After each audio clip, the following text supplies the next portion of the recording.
I'm still trying to find the deals so that I can get stuff for better, but I'm not doing it at the expense of not going to a restaurant. I'm not doing it at the expense of not going on a trip. So I prioritize the things I want, find ways, if possible, to get a better deal on them. And if not, pay full freight because I decided they're important. Hey, journeyers. Welcome to the Journey to Launch podcast. This week we have on Chris Hutchins. He is an avid life hacker. And when I say avid, he hacks everything. Financial optimizer and host of the award-winning podcast, All the Hacks, where he shares his quest to upgrade his life without having to spend a fortune. These passions have led Chris to collect millions of points. I think I read somewhere you have 12 million current points. Is that true, Chris? I think it might be up to like almost 14 right now. Oh, which my really gosh. just is not a stamp of honor. It's a stamp that I need to be traveling more. Or give me some. Hello. All right. So, but Chris, you also, we're getting into this, but you are a founder. You've sold multiple companies, very savvy in business. And so I'm really happy to have you on the show. Welcome to the podcast, Chris.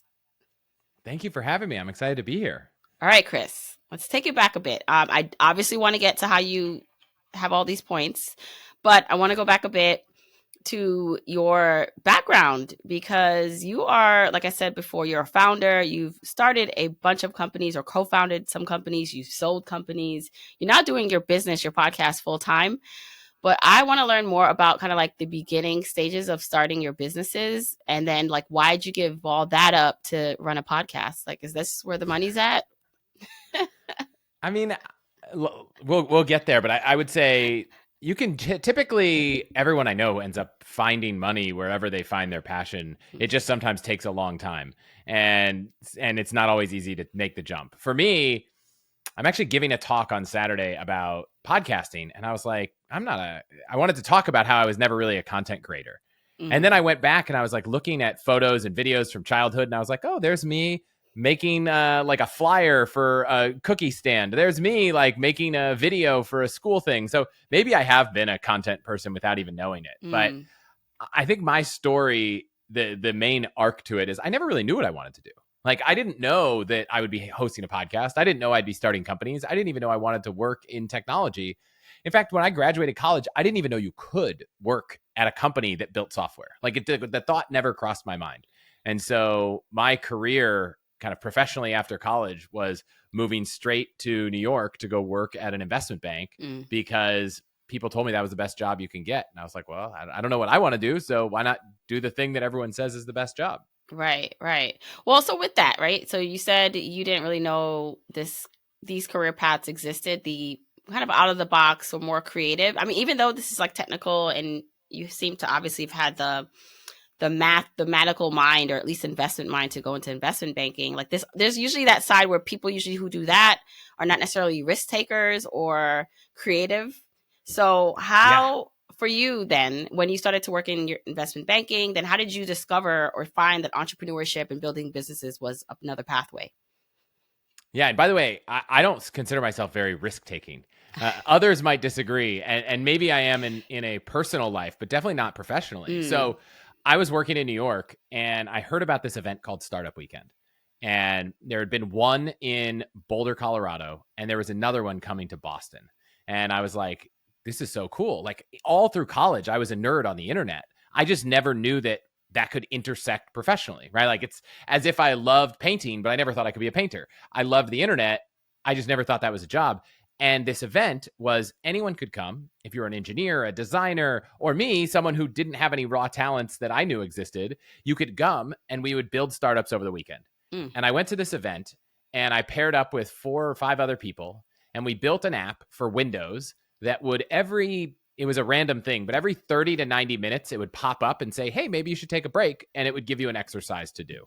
It was called Desk Happy. It went nowhere. Maybe 250 people downloaded it and like 200 of them were the immediate family and friends of the people that created it. But in a weekend, we built a product, we shipped it, people anywhere in the world could download it and use it. And I was like, oh my gosh, this is what I want to do with my life. But I wasn't a risk taker. So I went to the company I was working at and said, could you transfer me to San Francisco? Because I knew after that experience on the weekend, that's where people are doing this thing. You know, nowadays there are startups you can go create and incubators and venture capitalists in lots of cities. But back in 2008, it seemed like if you wanted to go all in on this industry, moving to the Bay Area was what you did. So I moved to the Bay Area, and I thought I will slowly start to get into this industry before I quit my job. Well, about a month later, I got laid off in the wake of the 2008 financial crisis. So I got forced into it. It wasn't, I had the gumption to take the risk to quit my job and start this new career. No, I got, let go, and I had to do it on my own. And so I was kind of forced into entrepreneurship the first time. And at the time I was disappointed. Now in hindsight, I'm very thankful, because if I were still in that job, I would have be miserable. And so when you say you were forced, so what was that first company? And talk a little bit about the building of apps, because I have a question about your experience. And, did you need experience in coding? Was it that your partners understood coding? Because, I feel like we all have an app or idea in us. And I'm like, I don't know how to code, but I have an idea for a lot of things. So how did you, what skill sets allowed you to then build something, or build the things that you started to build?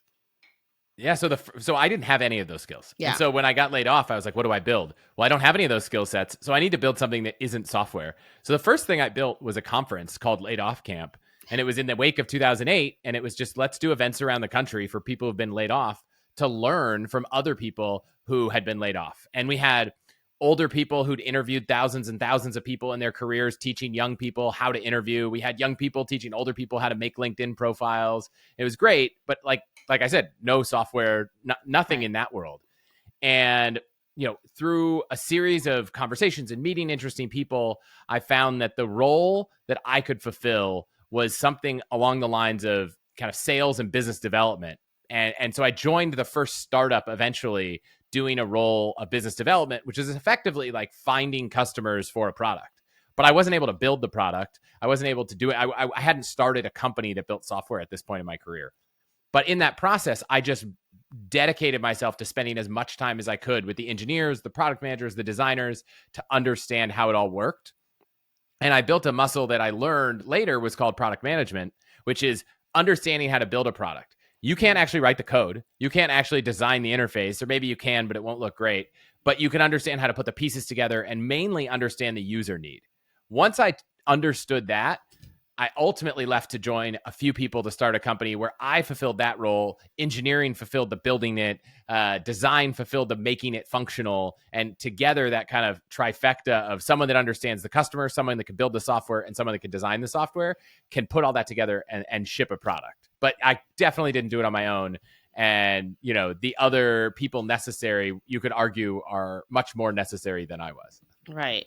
Well, then, I'm sure, though, you've met a lot of people who had your roles, business development or product managers, and they weren't able to, I don't know, like just do those roles. It sounds like, though, if you're going out, you need to find customers, you need to help promote the product or at least sell the product. The social side of it, right? Like I find you as someone, we met at FinCon a couple years ago.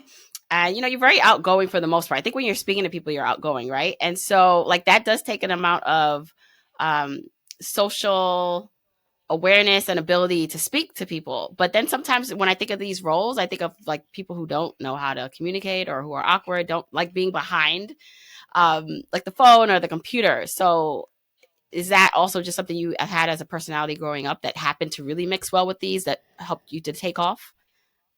Yeah, it's funny. If I look back in childhood, I was always willing to speak up. I was never shy, but it got me in a lot of trouble, right? I would speak up to teachers because I was like, I think what we're doing is wrong. We should do something different. And, I would say I had a healthy disrespect for authority as a child. But so I guess I always was willing to put myself out there and try random things. And I learned that the more you could do that, the more you could elicit a reaction, sometimes negative, sometimes positive, but you never get the positive if you don't try.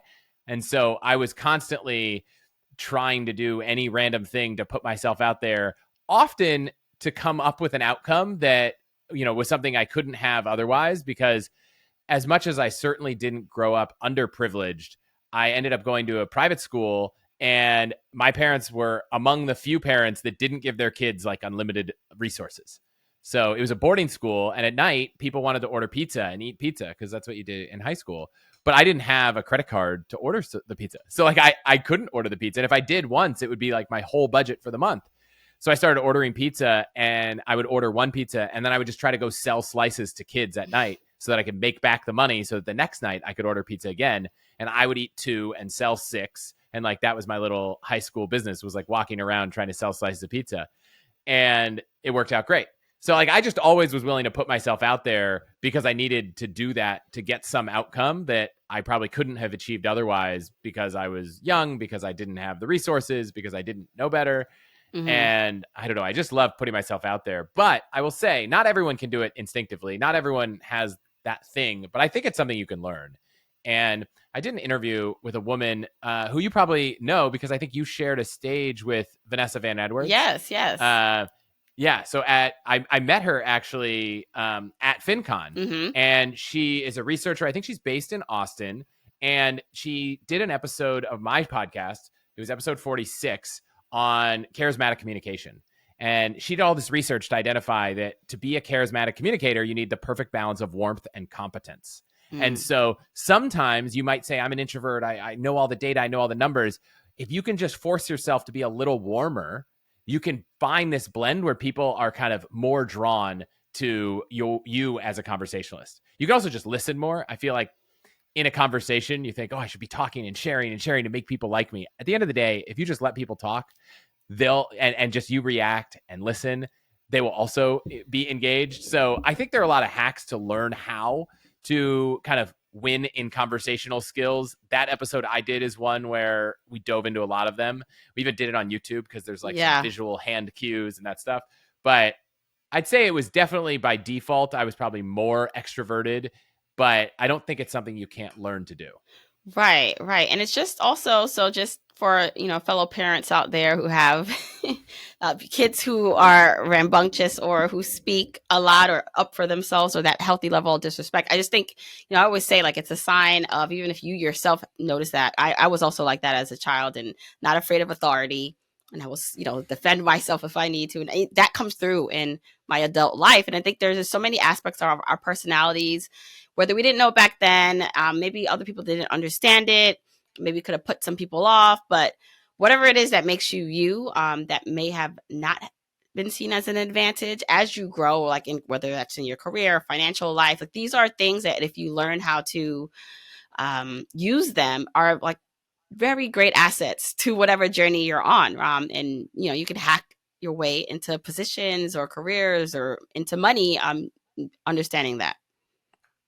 I totally agree, but I have to go back and ask, are there parents out there who have kids that aren't rambunctious? Because I am unfamiliar with such a thing, but I'm jealous. I think, and that's interesting, because I have my kids, they're 9, 7, and 5. And I think kids, it's funny, at school, they're rule followers. Like, they follow the rules and they're very obedient from what I'm told. But at home and with people they're comfortable with, oh no, they definitely do not follow what I say, at least. So I think most kids, I don't know. I only can speak for like my kids and nieces and nephews that I have, but it's an interesting, also being able to turn it on and off where you need to is important. I'm sure that is something that maybe you and Vanessa or someone else has discovered. It's like, you have to know when to use it, and when it helps you and when it harms you, to speak up in certain situations. Yeah. So Chris, as you now have you built businesses, sold them, I do want to fast forward a bit, because I know some of the impetus or reasoning behind selling a business is because maybe it's just that was the design of it. Like, you're building something to sell, or it's just the right time and money. But for you, did you know like what you were going to do after your final business was sold? What were your next steps, or what you thought you'd do? So I would say selling a business has this allure of being a success. But just to be clear, both times we sold the companies that we built, it was because the company did not stand on its own. So the first time, we realized about a year in that we'd had this incubator, and the idea was we were going to try different ideas until one stuck. The first one didn't stick. And as a team of 6 people, we couldn't figure out what the next thing was. And so we were kind of at this impasse where we'd raised some money from investors, and we had the runway and the resources and the team to build something, but we just didn't have a thing that we were all excited to work on. And so what we did have was a really strong group of people. We had the talent. And so when we reached out to Google and we said, hey, look, we have a really talented team that can solve problems in an area that you guys probably need to solve problems in. do you want to buy the company for the sole purpose of having this team come work on your problems? They didn't at all care about anything that we'd built to date. They didn't want our office space. They didn't want anything. They just wanted the team to come work on problems because we'd hired a really smart team and they could see in the products we built that we were capable. And so on one hand, it's like, well, it was a success. Google gave us all really nice signing bonuses and jobs at Google and all the perks you get working at Google. But, no one made millions of dollars when that deal closed. And so that was, and then the second time, and by the way, so that was not the plan. The plan was to build something, grow it to billions of users and millions of users and billions of dollars and all this. But we had to call it when we realized it wasn't going to work. Right. And I think this, funny enough, the same thing happened the second time around. We went a lot further. We knew the product. We were all committed to the product. The whole idea was people are stressed out about money. It's the number one cause of stress, the number one cause of divorce in America. People don't know how to have peace of mind.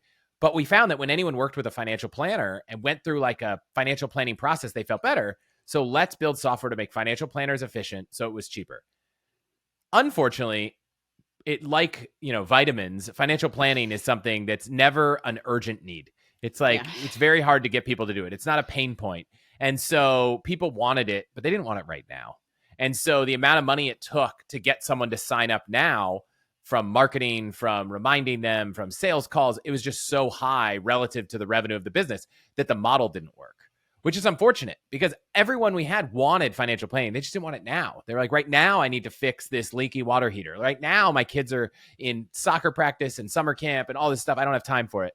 And so people weren't willing to prioritize their finances. And I'm not sure if that will ever be solved unless AI could maybe just say, we're going to prioritize your finances for you and you don't have to think about it. But so that business also didn't work. But we reached out to a lot of companies and said, look, we've spent 3 years tackling this problem. We think the way to solve it is to attach financial planning to a product that already has a customer relationship, that already has knowledge of a customer's finances, so you can more easily give them advice. You don't need to ask them, hey, can you share all this information? Hey, can you share all your goals?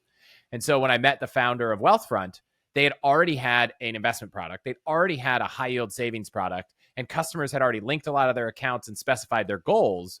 And we had this vision at the company of automating people's financial lives. And we came in and called it self-driving money. And it was like, can we take all the knowledge we have and go build that?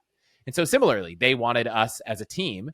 Fortunately, they also wanted our lease, which was like a 4-year lease, which was great because I was potentially on the hook for that. And so it wasn't, again, a payday. I don't think I got a job and some stock in the company. The company's still private. So today, the sale to Wealthfront was, releasing the obligations I had to a landlord and giving me a salary for a few years. Yeah. So I think I just want to level set that, we're in this world where everyone's scrolling Instagram and seeing all the successes and awesome stuff of their friends, but no one's posting about the debt here. And so I don't want to, make everyone think that a sale always means you made money. A sale means you found a way to provide a job for employees. You found a way for investors to have an option at potentially making back their money. So in this case, our investors got to take the money we had left over and invest it in Wealthfront and hopefully get a return one day. Right. So yeah. Well, no, I mean, and so having or being that exit strategy, and I'm glad you clarified about sales not always being a payday or, you're getting millions, but it's also being able to leverage as something is not working out, how to make the best of it, how to use the assets you have. So obviously your team or the teams you've been on were an asset to other people that they wanted to keep or have on. And then, like you just said, even like office lease. But so when you were done with that side, when you sold or the company was bought the last time, what happened next for you? So you spent some years working at Wealthfront, and then what? Yep. Yeah. So I love building products. So the job at Wealthfront was amazing. It was, let's go figure out how we can solve consumer financial problems and make people's financial lives better. And I didn't know what was next. I genuinely thought when I joined Wealthfront that I could work at that job for 20 years. Like, it seemed like my job is to talk to customers and come up with product ideas that would make their financial lives better, solve this big stress in their lives. And we had a team of 100 engineers and dozens of designers and product managers to bring those ideas to life. And we did that multiple times over and over again. And in many ways, it was the best. And then during the pandemic, and we haven't talked about this much at all, maybe in the intro, but I've just always been a person that loves to go down a rabbit hole to optimize something in my life. And so that could be finding the best insurance policy, figuring out the best health diagnostics that you should be doing, learning negotiation tactics, travel hacking, everything. I probably have a spreadsheet for all of these things. Every time I'm, researching a gardener, I'm going to have a spreadsheet or maybe a Notion database these days. But when I got to this point of the pandemic, I was like, I never got to share all the things. Like, I thrived on going to dinner with friends, family, colleagues at conferences and telling everyone, hey, I just went down this crazy rabbit hole and here's the thing I learned. And now you don't have to go down the rabbit hole too. And I remember doing this with auto insurance. I was like, hey, I just requoted all my policies for everything. And then I would help people and we'd go requote them and they'd all save some money and I'd feel great. They'd feel great. It was awesome. And during the pandemic, none of that was happening because we weren't really going to dinners. We weren't really doing anything. And I was like, how do I keep sharing these ideas? And someone said, oh, you should have a podcast. And when I ran my startup, I had been on a podcast as guests. I had felt comfortable behind a microphone. And I was like, oh, maybe I should try that. Because I tried blogging. I tried posting on social media, all my life hacks, travel hacks, and never did it last more than a month. Like, I would write 2 blog posts and then I just couldn't stick to it. And I thought, okay, I'm going to commit to this. I'm going to record 8 episodes. And I put it out there and it really resonated with people. There are a lot of people out there who are like, I would love to know how to optimize something and not have to do all the research myself. And I've built a relationship with, over 1 million listeners at this point who are, trusting me to go dig into everything you need to know about, a smart home or solar or home energy and anything, and then find the most, well-known expert or do the research myself and share all of that so that they don't have to do all the research themselves. And it just worked. And I just got so much fulfillment because I could spend 30 hours a week finding a cell phone plan, which I just recently did, and actually feel like that time wasn't wasted because now there are, thousands or hundreds of thousands or maybe millions of people who are going to get that benefit. And it makes me feel good about going down rabbit holes. And it's found a sustainable way that I can, pay our mortgage by going down rabbit holes that ultimately might only save me $300 a year. But, in the long run, when you have a business around it, work out. And so it just got to the point that it was taking off so much that I knew I had to do it full time. And everyone around me had told me a year earlier, but to go back to being risk averse, I was like, I don't know, this thing, I have a salary at one job and this other thing, I'm not making as much money now. And they were like, it'll come. Don't worry, it'll come. And eventually it did. But for me, I had to kind of wait until I saw it. And I did an episode with Matt Higgins who wrote this book called Burn the Boats. And it's such a powerful story that I wish I had read before I did this, because I probably would have been convinced to do it sooner. But I wasn't willing to bet on myself full time for 18 months of the podcast. I should have done it 6 months in, but it took a while for me to do it. And if someone else had come to me and asked me if they should do it, I would have in a heartbeat said, yeah, quit your job and go all in. But for some reason, it was really hard for me. Right. Well, so the couple of things there I want to pull out. One is this idea that you spent a lot of time optimizing and going down rabbit holes. And as you were saying it, I'm like, that is the total opposite of how, like me, right? Like, which is why your product, that is the podcast that helps, solve that problem, works, because I'm not the person who wants to spend hours trying to save like $100, like if it's quick, I'll do it, or I'll outsource it. Or it will just take me a long time to build up the energy to make the calls. And like right now, I know I should call, like I need to go negotiate my insurance, but I'm just like, I don't have the time. So with that, as you're now thinking, or you thought about leaving your job, I know you said, you had some encouragement. I'm sure you had spreadsheets and a backup plan and numbers, right? Like, but what did you do financially to prepare for that? Like because I know there are a lot of people who have ideas. They may have something on the side. It's not making as much money, but how did you know that you were going to make enough doing this full time to walk away from that stability? Yeah. So in my case, it was, I just ramped up the business to the point that it was making enough that it was matching my salary. So like that, I think a better approach would have been save up enough to buy myself a runway and we'd had the savings, but just allocating it like mentally saying, let's put 6 months of my after-tax income into a high yield savings account, which fortunately right now is super easy because rates are really high, and put that money aside and say, for 6 months, I've got myself covered. And if something doesn't work, I'll just find another job.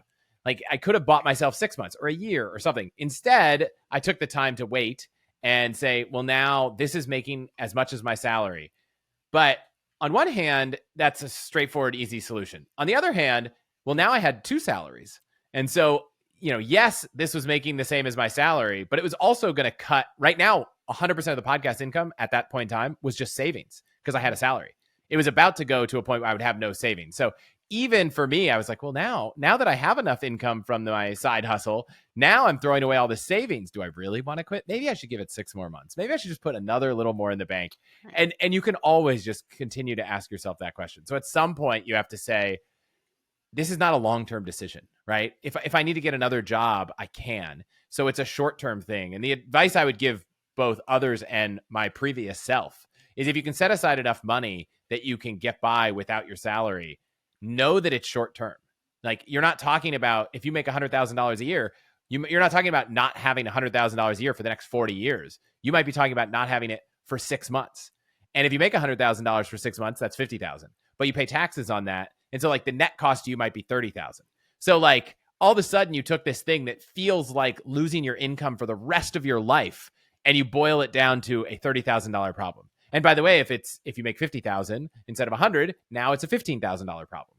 And $15,000 is a big number, but it's much more manageable to say, can I save 6 months of operating expenses?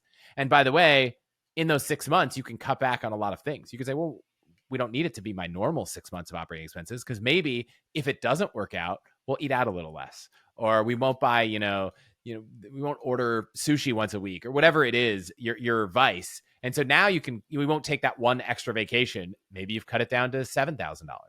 And so now you're like, oh, wow, the cost to try this out for 6 months just went down 3 orders of magnitude in my head. And it feels much more approachable. I wish I'd had that conversation with myself like 18 months ago. But I don't know if I'm as risk tolerant as I might seem. When it comes to your finances, your personal finances. So, you did the traditional thing, went to school, got, the job, career, then you start to build businesses. How are you with your finances? I mean, I'm assuming if you're optimizing for everything else, you were very good at optimizing and controlling your finances. So talk a little bit about your personal finance journey. I had this belief. So investment banking is not a fun career. I mean, some people might love it, but for me, I did not.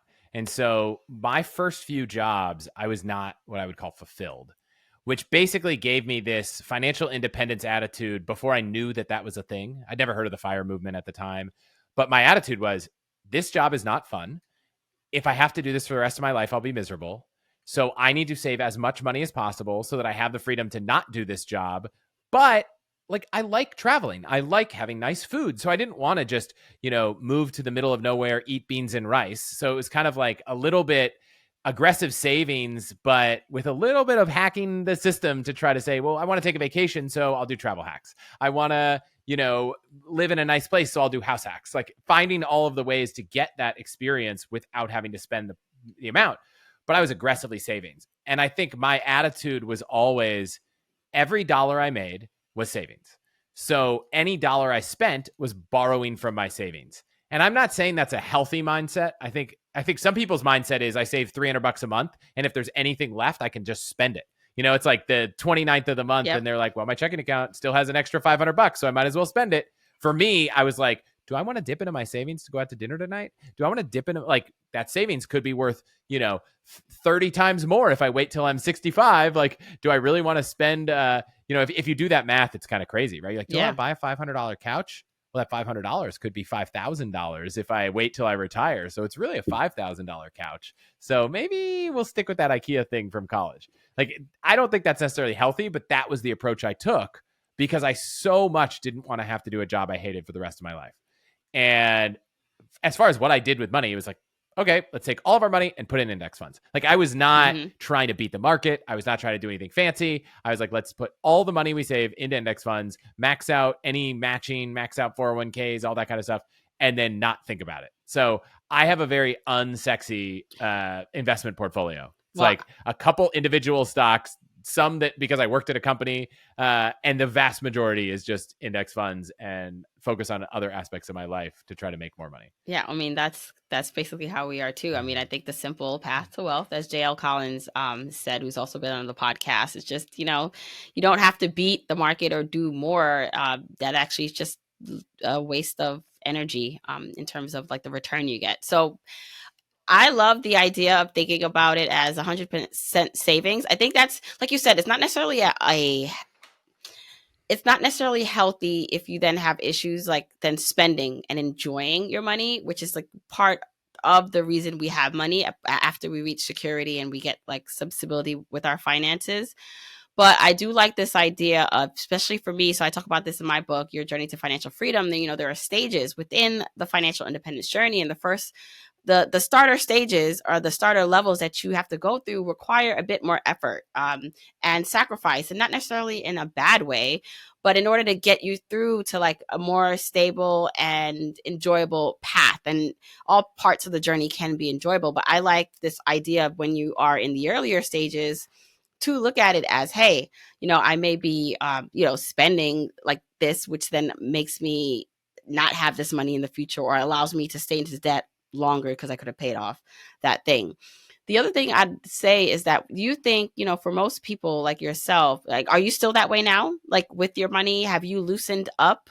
Because that's what I don't like about, like when I hear the term optimizing, which I also use, I'm very careful to understand that some things can't be optimized, like the emotions and the relationships you have. And even though going out to dinner for X amount, you want to be careful, but it's like the community and just the feeling you get when you're around others, right? Like that is something that always can be optimized. So are you different now or have you changed? And then let's talk about, is there optimizing too much? There's definitely optimizing too much. I've definitely changed. I sometimes kind of bite my tongue and say, no, I shouldn't waste my time and energy here. It's like, let's focus on optimizing the bigger problems in life, not the smaller things. So I think I've moved up that ladder. But I still get caught up. My wife and I still have the same problem. It's like, we're going to the grocery store and it's like, I know it doesn't matter that strawberries are like, seem like they're twice as expensive this week than last week, but like it still irks me. Maybe we'll get blueberries instead. Like we shouldn't be optimizing for $3 problems, but we still are. But when it comes to relationships, it's funny. My version of optimizing is I know that's important. And so when we're going out to dinner with friends and we're going out to dinner with like that's a meal that we just don't try to save money on because we know relationships are important and we've thought about it because we've taken the time to say where in our lives do we want to optimize for certain things. We think relationships are important. So we're going to spend time and energy and money on travel to see friends or family and to do things. That's important to us. That doesn't mean there's no way to optimize it, right? There's this app that recently, I don't want to get people too excited because the deal's gone, but there was this app called InKind where you could effectively stack a bunch of savings offers between Chase deals and their promo. And I spent $100 and I now have like $350 of dining credit, right? So it's like, I still want to go out to a nice restaurant and I'm not going to think about the bill, but 250 of the dollars I spent at this restaurant were covered by some combo of a company's promotion and Chase's promotion. So I'm still trying to find the deals so that I can get stuff for better, but I'm not doing it at the expense of not going to a restaurant. I'm not doing it at the expense of not going on a trip. So I prioritize the things I want, find ways, if possible, to get a better deal on them. And if not, pay full freight because I decided they're important. Right. And then lucky for you, you also found a way to create a business that shares more of the process behind it. So that obviously, that's very helpful. Like I have a friend, I laugh at her, but she actually, I guess, enjoys this. She would drive to different grocery stores depending on like what they're offering. I still don't think she's optimizing well because I'm just like, you have to pay for the gas though. You're not accounting for that. So even though you saved money by not buying the strawberries there, you just drove down, but I think like with her and you, there's a joy. She gets joy out of, which is also something you can optimize. So for me, pointless. I'll pay the extra $2. for a convenience for me not having to drive anywhere else. But there is something that she gets, like that satisfaction from game. She thinks she's winning or the gaming the system. And for her, it works. So I think how you feel about something too matters a lot more than maybe whatever dollar amount you are saving, even if that involves saving money. Yeah, I've been thinking about this a lot when it comes to like, do you need to go down the rabbit hole? Tapping into your intuition sometimes can really help. So I did this whole cell phone plan project where I was like, I need to save money. Verizon's too expensive. And a little bit of research, and I was like, I already know the answer, so I don't need to keep going. The challenge is what I've learned when it comes to decision making, especially when you're trying to find better outcomes, is that the decision doesn't usually come from the data. The decision is an emotional thing. And so until you step away from the analysis, it's very hard to decide. And it's very hard to go down analysis. So like analysis paralysis is maybe a little bit of a misnomer in my mind, because you can never stop analyzing until you step away. So sometimes I'm like, can I step away earlier? I stepped away really early in the cell phone process, and I was like, yeah, we're just going to switch to T-Mobile. Like, it's a very low stakes decision. We can reverse it if it doesn't work. It's not the most important. It's not like having a child where it's like not very reversible. It's we're going to change cell phone plans. There's no contracts. Easy. That said, I then got so obsessed with understanding all these cell phone plans. Even after we switched, I went through the process of going really deep because I just love it. But it was which was cool. I separated the decision, and now I was just doing the research for the love of it. Some people like to read books. I like to research cell phone plans or insurance policies. And many people listening are probably thinking, that sounds like the worst way to spend your time. Totally agree. I think reading a book is not as enjoyable. You might love it. But now the fact that I've been able to say, wow, this thing I love, other people get a lot of value out of it. Let's turn that into a business. Let's turn that into what I do. I don't think about saving the same at all. I don't even know if we saved money the last 6 months, mostly because my wife quit her job and she's working on all the hacks also. Nice. And I'm like, I don't think we're saving money, but we're not losing money. We're not tapping into our savings, but we're not adding to our savings. But we really enjoy what we're doing, and we see that we could do it forever. And now I care much less about needing to save as much as possible to pad our financial future, because we've done that from our previous jobs. Now we can focus on actually spending the money we make. And I don't know if you've had Bill Perkins on the show, but I did an episode with Bill Perkins about Die with Zero. And it's just like, it's kind of changed our whole attitude of like, what's the money for? Why do we try to sock it all away in savings accounts and investment accounts? At some point, that money should be spent to do things that you can uniquely do now. Right. And you have young kids. We have young kids. Like, what are the things that we can only do with them now that if we wait until we're retired and they're living off on their own, we can't do? And let's make sure we prioritize those.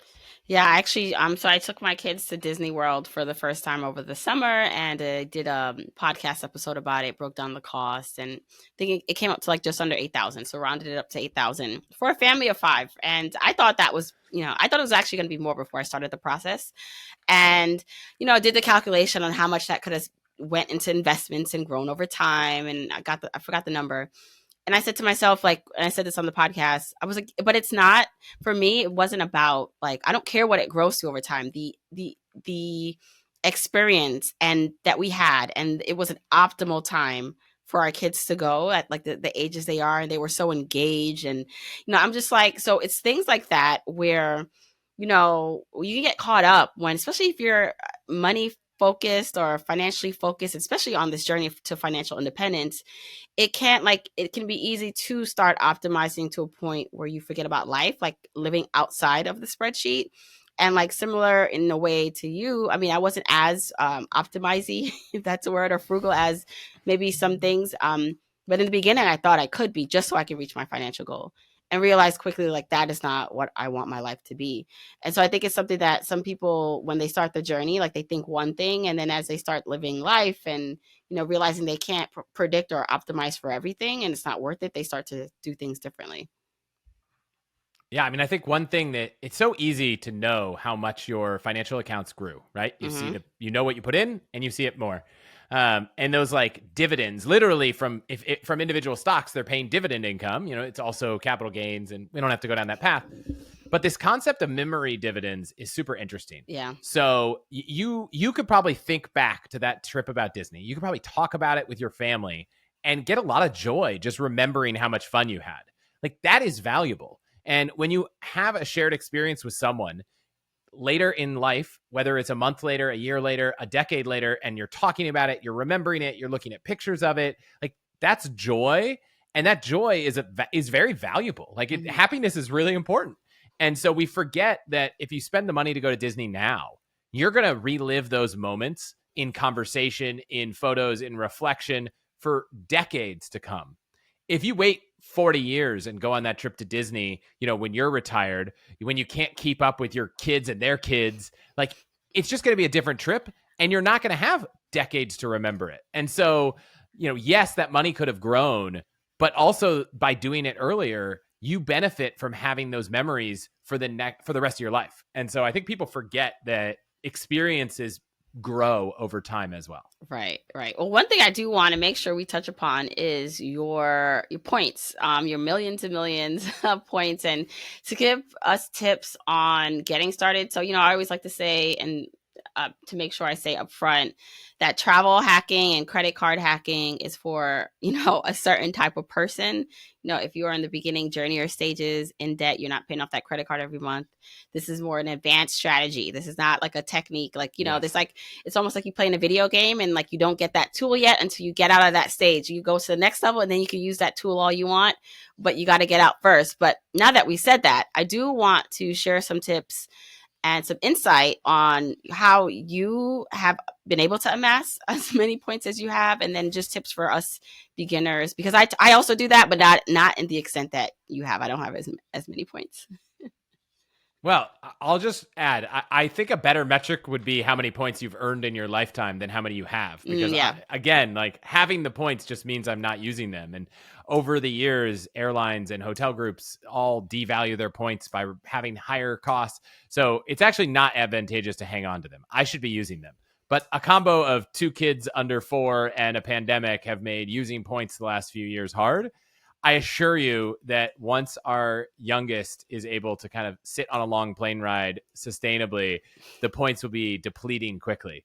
But the whole thing started with, I was trying to cut all the expenses I could so that we could save more, so I didn't have to have a job I hated, but I didn't want to sacrifice the joy of life. Because, like, what's it all for if you're just sitting at home, never going out, never meeting up with people, eating beans and rice? Like, maybe that's a life for some people, but it wasn't what I wanted. And the biggest variable expense that seemed obvious to cut, but brought so much sadness to think about cutting, was travel. So I was like, how do we travel for free? And I'd gone on one trip in college where I'd signed up for an American Airlines credit card, I think, and I had some points, and I was able to go with some friends to Mexico, and I didn't pay for it. And I was like, oh my gosh, I didn't have the money. Like, I didn't have the money to go on this trip, but I went on it because I had opened this credit card and gotten these points. I was like, this is really cool. And so that was an adventure that just kept on going my whole life. And I would say the most simplistic way to break this down is, banks really want your business, and they're willing to give you lots and lots of points to open up a card. And that's one path, is just anytime you open up a card, you can earn, if you're picking the right cards, let's say a good sign-up bonus is like 80 to 100,000 points. So if over the course of, a few years, you opened up 10 cards, you should be close to 1 million points. There are people that are really aggressive. And I've seen posts where people have opened with a spouse, I think like 25 cards in 18 months. And the craziest thing is their credit scores both went up throughout that process. So it's a little bit of a misnomer that if you open up too many credit cards, you're going to ruin your credit. In this case, like, both credit scores went up because they had a few inquiries about having opened up cards. Yes, the length of their history on average went up or went down because there were so many recent ones. But the total amount of credit they had available to them relative to how much they were using made them look much less risky. You have 20 cards, each with a $10,000 limit, and you don't increase how much you spend. Well, now banks are like, wow, this person isn't that risky. Because if they were risky, they would spend $200,000 and not pay it off. But they're not doing that. And so those welcome bonuses are really the way my listeners have accumulated. I have people that have never started the points game and within a year built up 1 million points. And welcome bonuses are a big one. And then the other one is just making sure that every time you spend money, you're just getting the highest return you can. So if you're spending money on groceries, optimize for a card that's going to get you the best rewards for groceries. And if you're spending a lot of money on travel, the same goes there. So that one's pretty easy. You could just look at how you spend your money and look at the cards out there and figure out which one's the best. I will caution everyone that when you go search, like, what's the best grocery card, there's like 1 million websites out there that will tell you, that have that title. And by the way, I have a page, allthehacks.com/cards. If you get a card there, I make money. It's part of how we pay our bills. But there are a lot of cards out there that the ranking of the cards on those articles matches how much they get paid, not which one is actually the best. And so I would say do a little bit of your own homework. In the grocery example, the Capital One Saver and Saver One cards are really great. And the Amex Gold card is really great. And then the Blue Cash Everyday maybe is like 6% back on groceries. Like, those are some great grocery cards. Other people might list other ones. I'm not as big of a fan. City Premier, I think, is also really good on groceries.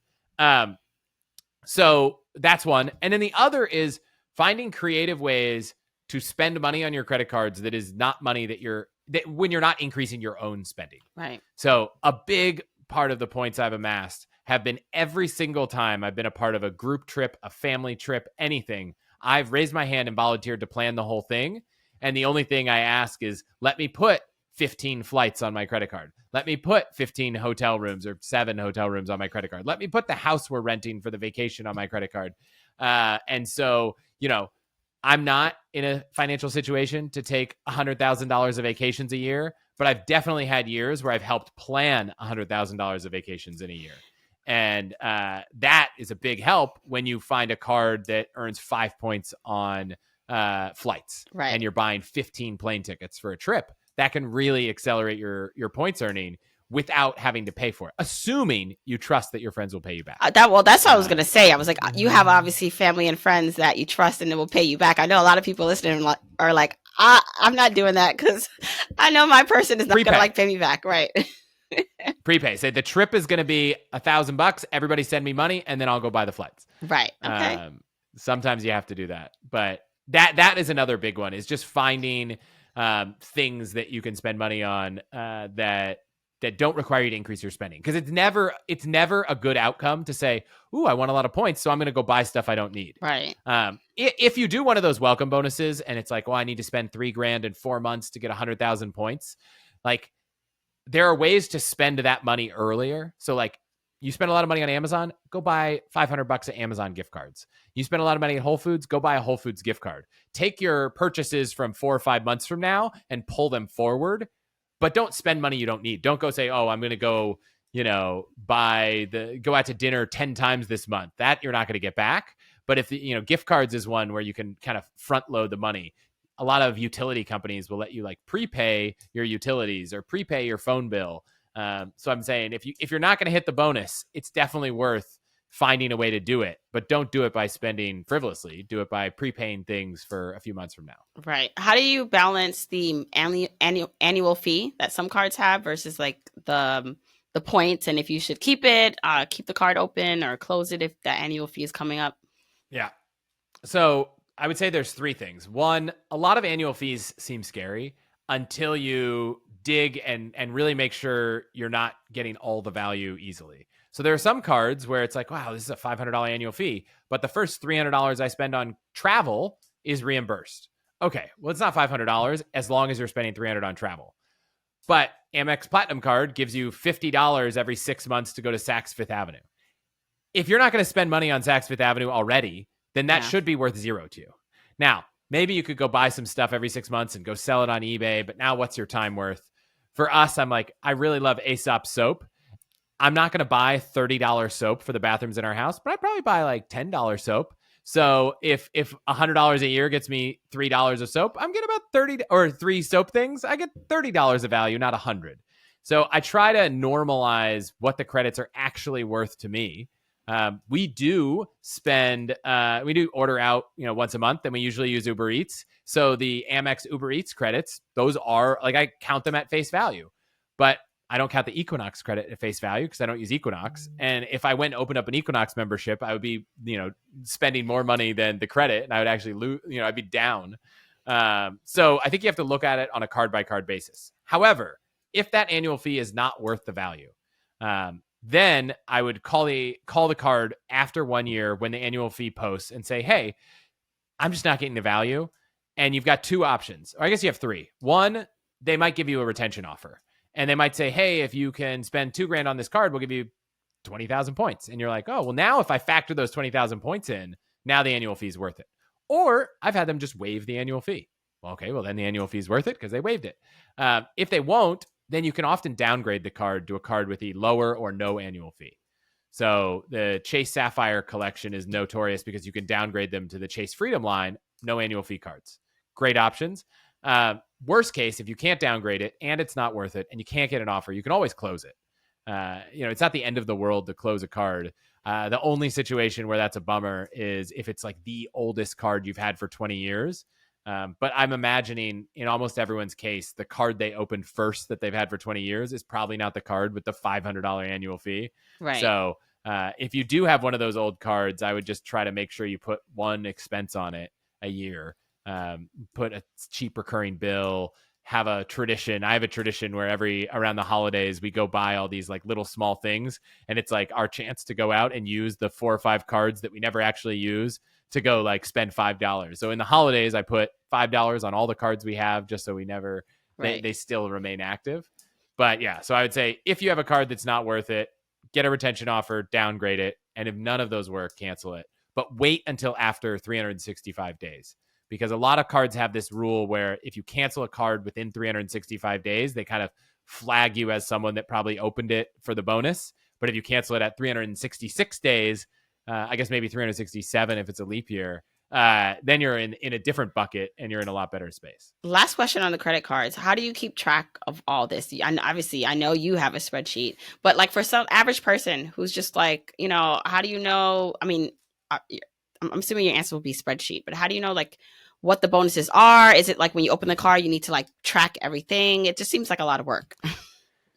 Yeah, I mean, if you're doing this one at a time, so like it seems like a lot of work. If you're like, wow, you have 15 cards, and I just released an interview today with someone who I think has 40 cards, and they definitely need a spreadsheet. What I would say is tracking the bonuses, like just work on one at a time, and then it's really easy to track.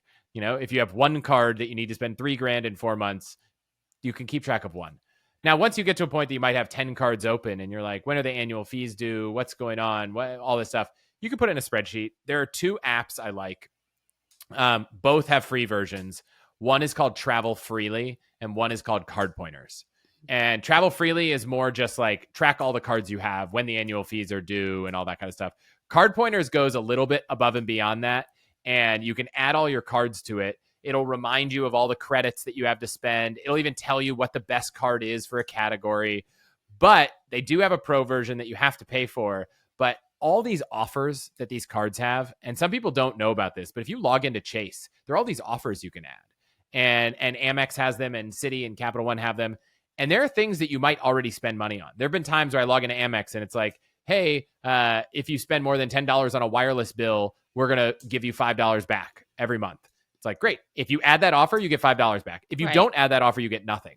And the Card Pointers Pro, if you have the browser extension installed, every time you log into your bank, your Amex, your Chase, whatever, they automatically just enroll you in all the offers.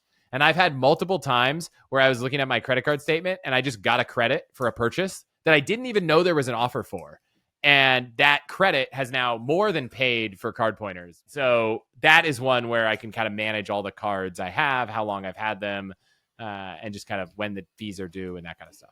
All right.